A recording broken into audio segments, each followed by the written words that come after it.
Hello all. ఇప్పుడు Ganesh Chaturthi season కదా, అందుకని మీకోసం ముంబైకా రాజాని తీసుకొచ్చాను. ముంబైకా రాజా లాల్ బాద్షా రాజా. లాల్ బాద్షా రాజా అంటే మన బొజ్జ గణేశుడేనండి.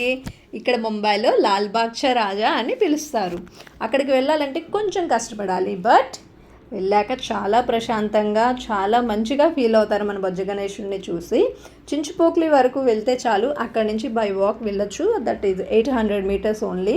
మనం చక్కగా వెళ్ళొచ్చు, కాకపోతే కొంచెం రష్గా ఉంటుంది, చాలా టైం కూడా పడుతుంది. చిన్నపిల్లలతో వెళ్ళేటప్పుడు కొంచెం జాగ్రత్తగా వెళ్ళండి. ఓన్ వెహికల్లో అయితే అసలు వెళ్ళొద్దు, అక్కడ ట్రాఫిక్ నెక్స్ట్ ఇది పార్కింగ్ ఇష్యూ చాలా ఉంటుంది. అందుకని హ్యాపీగా మీరు వెళ్తే ట్యాక్సీలో వెళ్ళచ్చు, లేదా ట్రైన్లో కూడా వెళ్ళిపోయవచ్చు.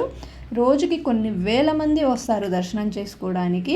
ఇది మన హైదరాబాదు వైజాగ్ లాగానే ఇక్కడ ముంబైలో లాల్ బాద్షా రాజా అంటే చాలా ఫేమస్ అన్నమాట. చాలా జాగ్రత్తగా వెళ్ళండి.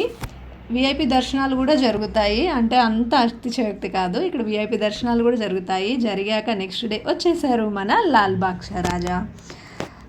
చూడండి, బట్ ఎక్కువసేపు వీడియో తీయలేకపోయాను, చాలా అవుతుంది, పంపించేస్తారు మనల్ని బయటికి. Please subscribe my channel Bombay vlogs, మీ తెలుగు అమ్మాయి.